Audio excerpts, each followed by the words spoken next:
super excited to get back after it, another really good team, and go on the road and bring back another victory to Minnesota.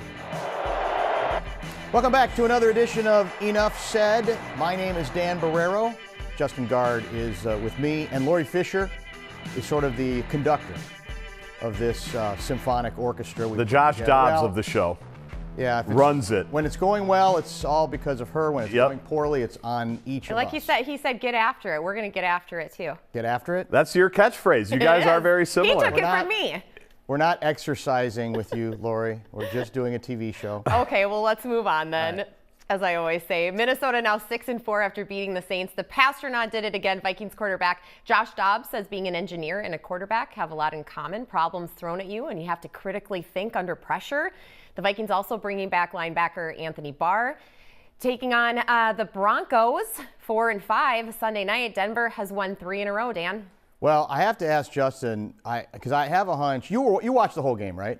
Or yeah. Were you flying back? The other night? You mean Sunday? Sunday. Against the Saints? Yes. Yeah, I'm pretty sure I did. Okay, so a long time ago. Here's what well, it is, but it feels like it's worthy of a little more examination, because I'm thinking the first half of that ball game, you, like a lot of Vikings fans, are looking around going, my God, how can it get any better than this? Are we going to start seeing palm trees on Lake Minnetonka or something?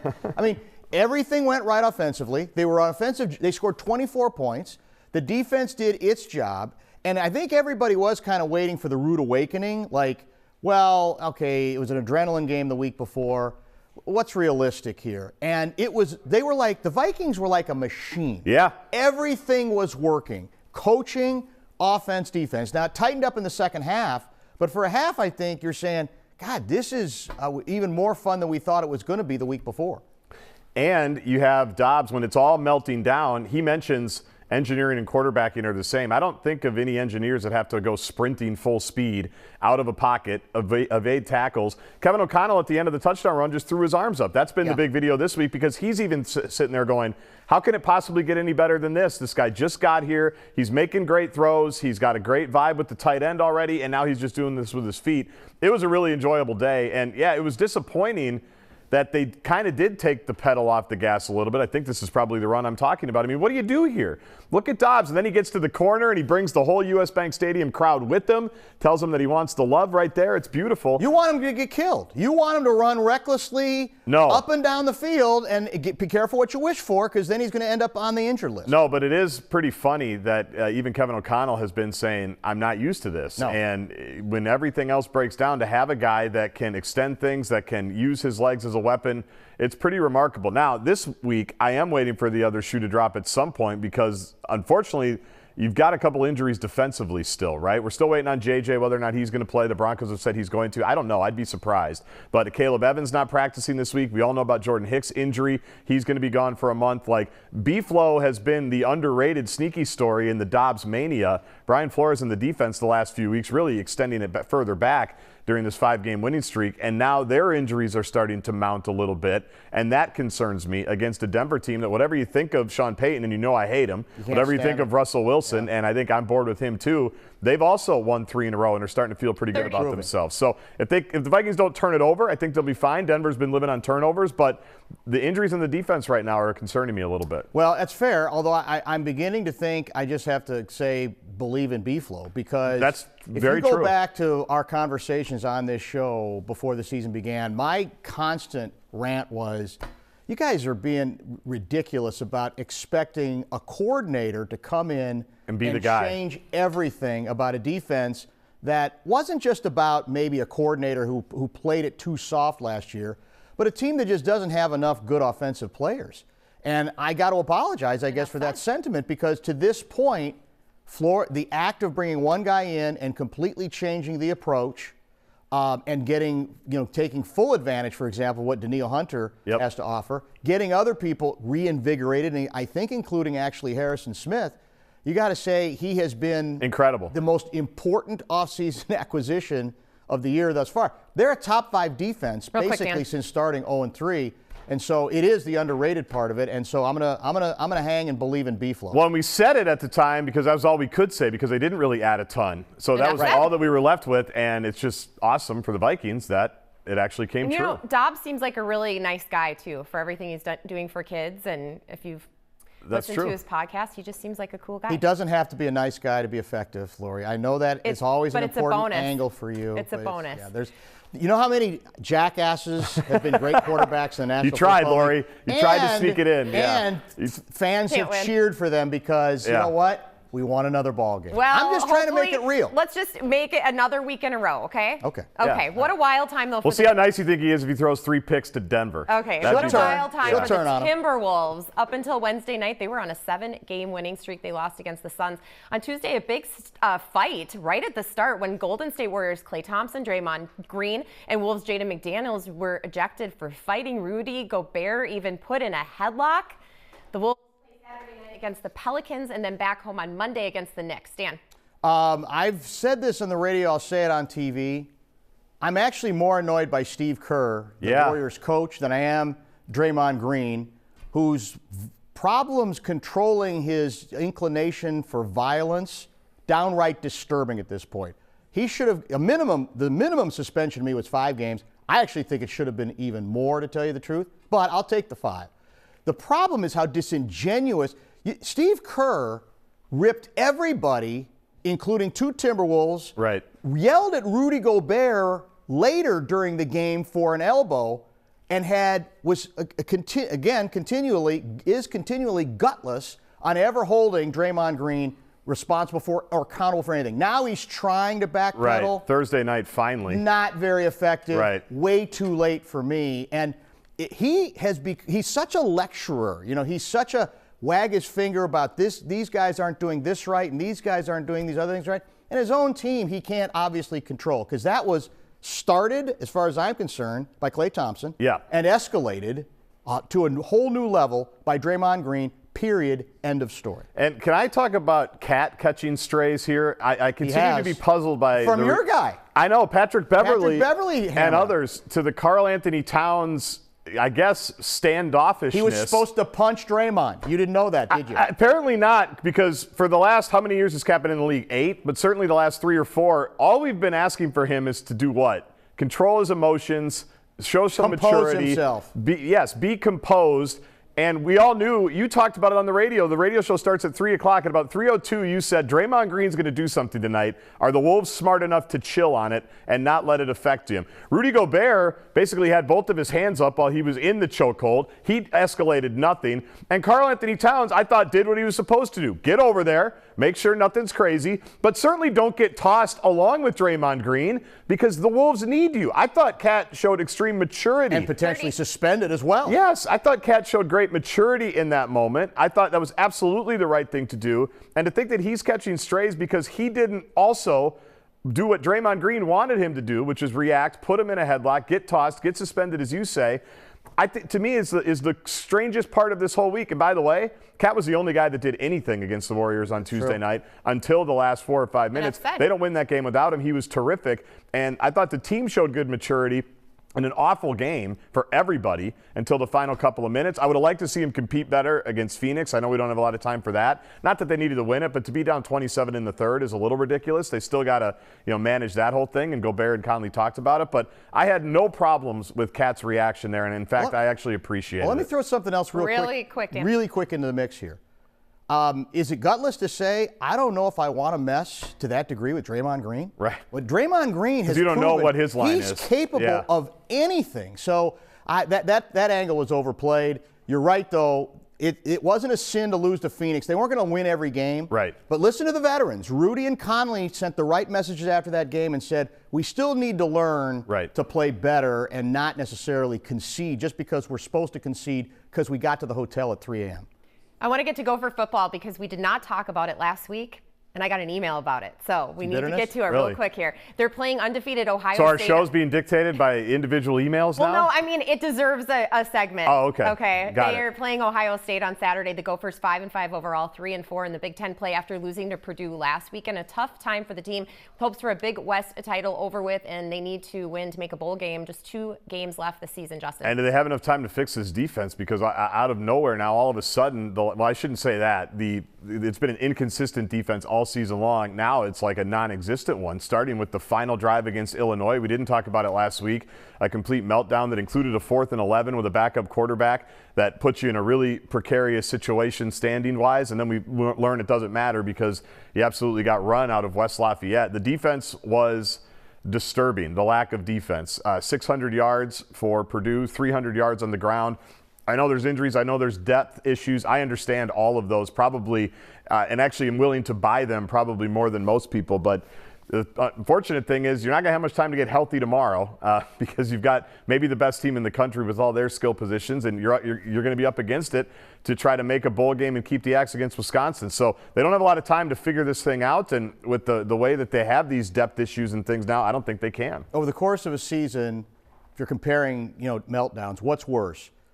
The Gopher football team blowing a 21-point lead a few weeks before that on the road to Northwestern, or Gopher men's basketball team blowing a 20-point lead in the second half of the barn. I go the latter, believe it or not. I've watched both. I go the latter. It was bad. I know. Bad. And to your point about the defense, the last time the defense looked this Wacker-esque bad, that's a reference to a former coach named Jim Wacker, who presided over some of the worst defenses I ever saw when I was writing.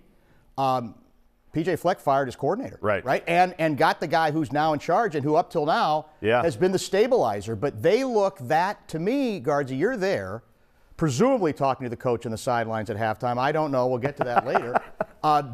Right now they look they look like they don't know what to do about their problem. And I don't know what they can do because they can't go get a Josh Dobbs to come in and play linebacker. They can't go get a Josh Dobbs to come in and play safety. And you talked about Brian Flores, or we did on the Vikings topic earlier. All the questions this offseason were about the offense with the Gophers. We've talked about conservative play calling and are they scoring enough points? To me, they've been scoring enough points to win these Big Ten West games, and I didn't have this many questions about the defense, and a lot of it was because of the faith in the coordinator, Joe Rossi, which I still have, but it's troubling that these numbers have been so astronomical the last few weeks. It was embarrassing. Coming up, group chats and why Monday is a really big day. Big day.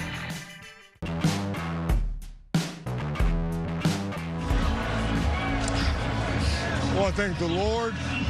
I want to thank Coach Harbaugh. Love you, man. Love the out of you, man. This is for you. Welcome back to an upset and emotional Coach Sharon Moore after Michigan beat Penn State. He was filling in as head coach in place of Jim Harbaugh. Harbaugh is currently suspended for the rest of the regular season as part of the NCAA investigation into alleged sign stealing at Michigan. The team also announcing just today it fired assistant coach Chris Partridge. Dan? Well, I'm wondering, first of all, if Guardsy's a big Vikings fan, has any Harbaugh regret. Because we could have hired him. Yeah. He came in, had that whirlwind, 4-hour trip at TCO Performance Center, blew in, mysteriously blew out. Have we hired any coaches who can inspire that kind of emotion that you just heard from the acting head coach at Michigan? I mean, a lot of people did the obvious cheap shot, which to say, did Jim Harbaugh die? He's not dead. He's still alive. He's not fighting a terminal illness. You know this. You should know this. In the world of these football cultures, oh my gosh, these people, this is what they feel. This is what they believe. They believe the religion of Harbaugh. They're in a bubble. Well, I think it's a religion of football to a degree. And Michigan. And there's just this bubble that exists around it that have nothing to do with anything else. I guess I'm still trying to get my arms around, because now that we got a settlement, right, between the university and Harbaugh. Harbaugh is now saying, we're backing off. No, we're not going to court anymore. We'll accept the punishment.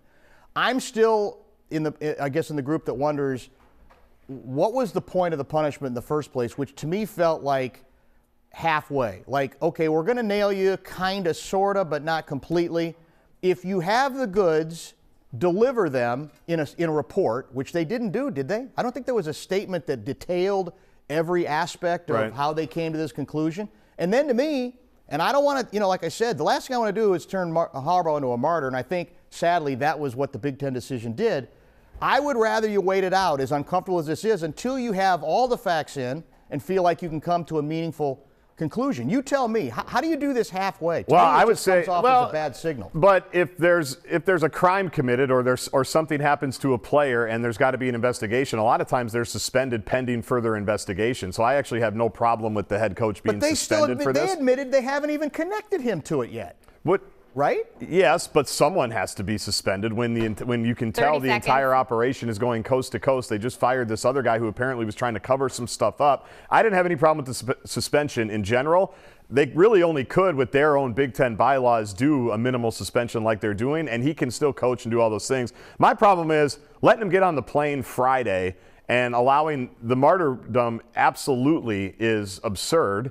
But they allowed it by, it was a week ago where the morning of, Dan, it was the Big Ten intends to announce something about Michigan later this afternoon. When everybody knew Michigan was about to get on a plane to go to Penn State and play the Nittany Lions. So if you know you're going to suspend them, don't let him get on the plane. Don't let him play that card. Don't let every single Michigan player then tweet about it, including the president, basically like Michigan against the world. And what's rich about this whole thing, I know we got to go. What's rich about this whole thing is Michigan. You know Michigan people, Michigan men, Michigan women. Classy, first class, we do things the right way. We're Michigan. And they can't live with what clearly was going on at their place. It's absurd. But they are not showing the evidence yet, are they? Did I miss it? Was there a report? But he's in charge of the entire program regardless. You know me. I'm no friend of Harbaugh. I'm saying when you make this decision, give people the smoking gun evidence that you said you've used to come to this conclusion. I think that's where they look. The Big Ten looks shaky. Next up, police in England arrested a suspect in connection to Hibbing native Adam Johnson's death. They didn't name the suspect, who has since been released on bail. Johnson, who played for the Nottingham Panthers, was killed late last month during a hockey game when another player's skate blade slashed his neck. No official charges, but manslaughter would cover reckless acts that shows indifference to life, intentional or not, Dan.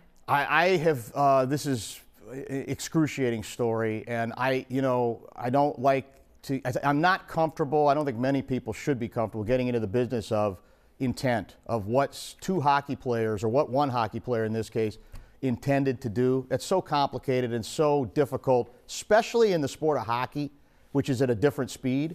I will tell you, though, my gut instinct from the beginning, before I started talking to people and perhaps getting influenced by them, was this doesn't look right. Right. That's different than saying he was trying to kill Adam. It was, looked to me, though, deliberate. The leg is too high.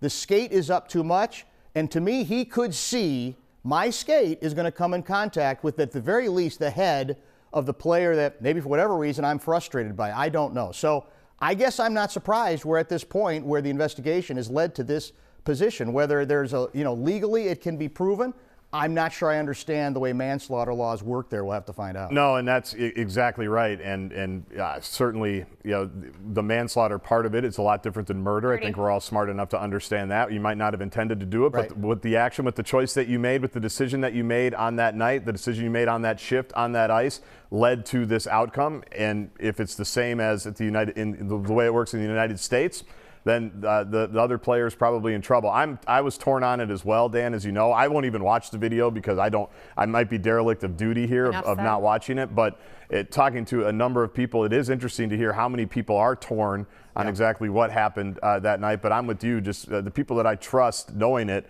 the player clearly knew it wasn't going to be your normal hit. Next up, the Wild are 5-8, losing the last 3 in a row. Head coach Dean Evison says they need to move forward, but also need to change something. They play the Senators on Saturday and then back home Sunday against Toronto.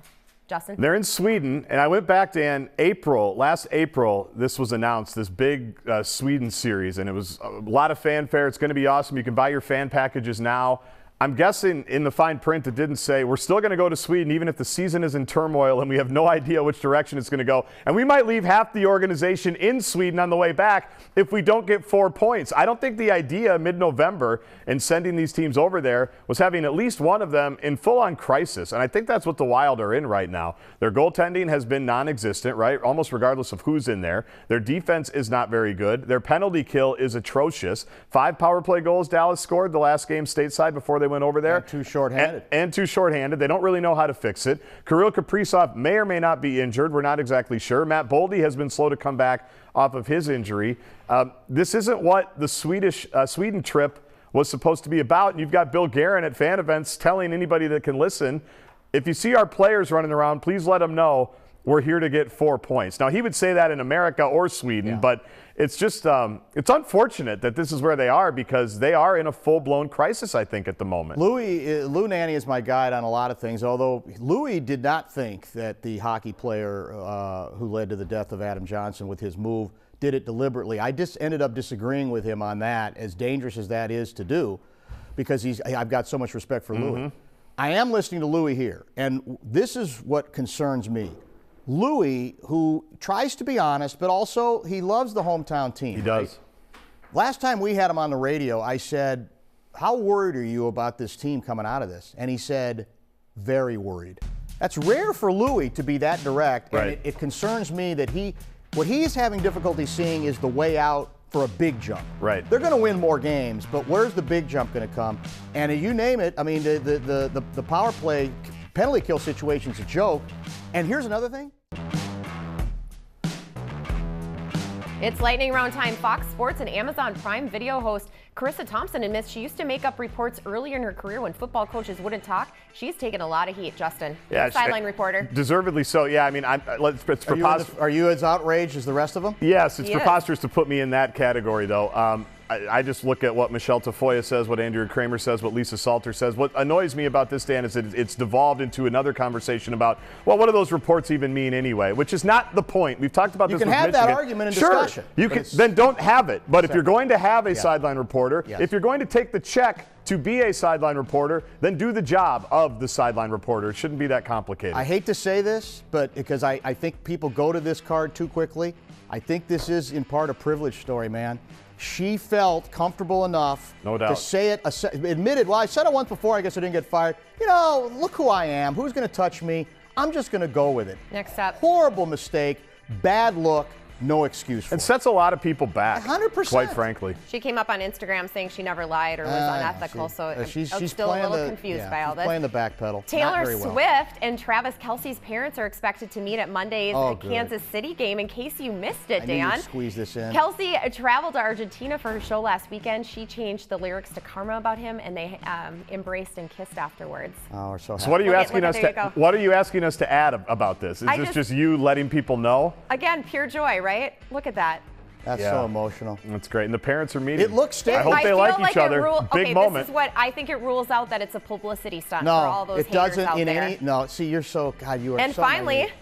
Not even close. Business Insider It'll be over in 3 months. Business Insider came out with rules when it comes to group chats. Us three have a group chat. Perfect size is 6, no more than 12. Don't talk about the group chat outside the group chat, which Justin I think that's wrong. Well, you don't abide by that. And don't text on the weekends, which I'm bad about. Dan, do you have any gripes? I have no gripes. I don't text as many as you're like constantly texting. You should have seen. And I know when you guys should see how many groups. My text messages. Lori showed me her group chats, and it reads like the Declaration of Independence. It's so long.